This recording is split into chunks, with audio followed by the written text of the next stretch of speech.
Ou un foulard ou une kippa si vous êtes juif. En cas d'oubli, pas de problème, des kippas en papier sont à disposition.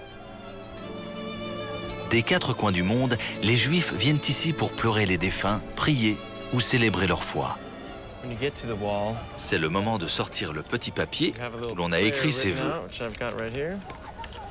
C'est personnel, alors vous ne saurez pas ce que j'ai mis. On le glisse à l'intérieur du mur. Et on prie.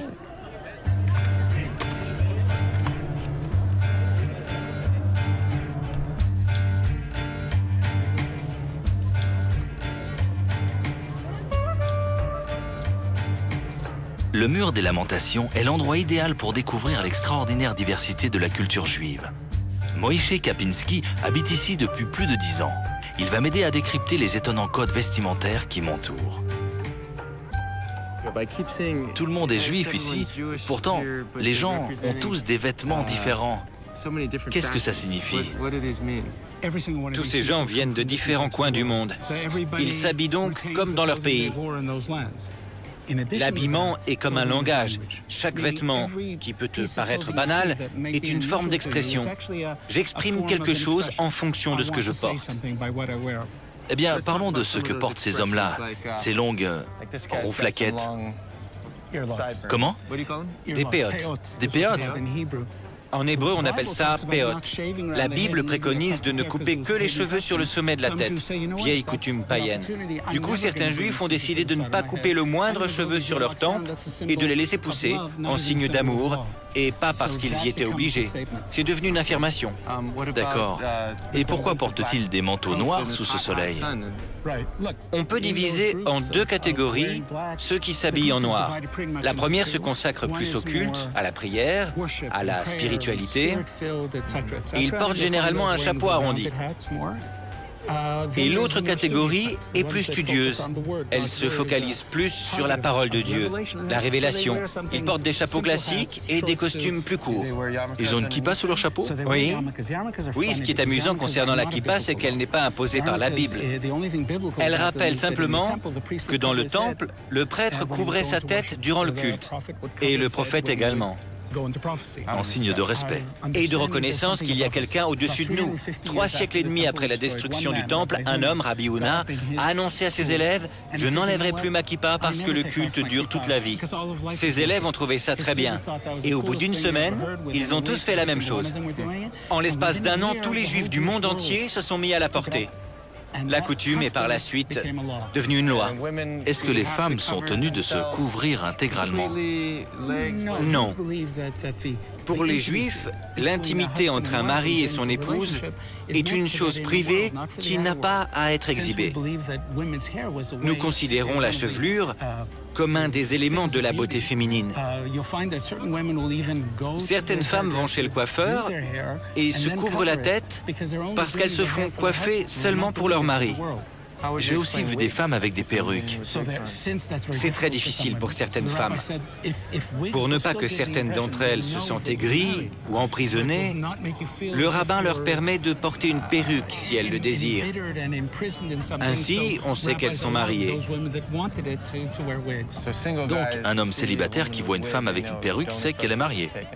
Exactement. Et cet homme là-bas qui porte un knicker, qu'est-ce que c'est? Cet homme fait partie des Hassidim de Gour.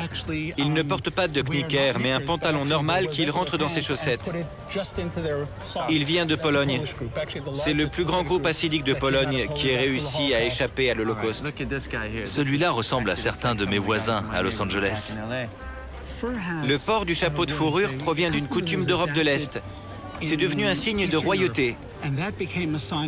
Tu remarqueras que ce jeune homme le porte alors que ce n'est pas Shabbat et que ce n'est pas non plus un jour chômé, les seules occasions où on le porte.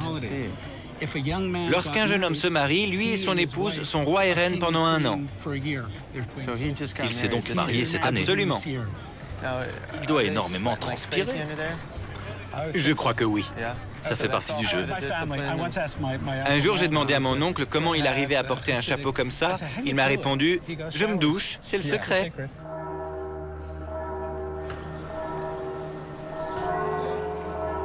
Le quartier chrétien suscite lui aussi l'étonnement pour les non-chrétiens. Je suis sur la Via Dolorosa, ou chemin de la souffrance. C'est la rue principale du quartier chrétien. Elle correspond au chemin que Jésus a emprunté en portant sa croix avant sa crucifixion. De nombreux pèlerins du monde entier se rendent à Jérusalem afin d'effectuer le chemin de croix en hommage aux souffrances de Jésus. La procession s'achève à l'église du Saint-Sépulcre, le lieu le plus saint du quartier chrétien. Construit au IVe siècle, en pleine période byzantine, le Saint-Sépulcre fut reconstruit au XIIe siècle par les croisés. L'église est située sur l'emplacement présumé du Golgotha, où Jésus fut crucifié et enterré. Je ne sais pas si le fait que Jésus ait été réellement crucifié ici ou pas rend ce lieu plus sacré. Cet endroit est vénéré alors qu'on n'est pas sûr de son exactitude. Est-ce qu'il est moins sacré pour autant? Je ne sais pas. Par contre, c'est émouvant de se dire que le Christ a foulé cet endroit précis, qu'il a vu ces collines que nous voyons aussi. On imagine ce qu'il a dû ressentir. C'est chouette. De nombreuses preuves historiques situent le Golgotha ici. Bien que le fait d'être protestant ne joue pas en ma faveur, pouvoir remercier le Christ pour son amour, pour ce qu'il a fait, à l'endroit même où cela a eu lieu, c'est quelque chose de très fort.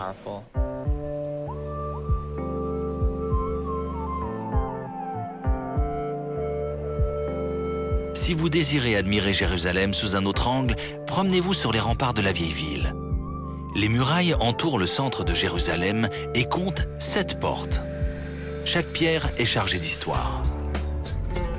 Tobie sert au sein de l'armée israélienne. Les sièges et les invasions subies par Jérusalem au cours de sa longue histoire n'ont pas de secret pour elle.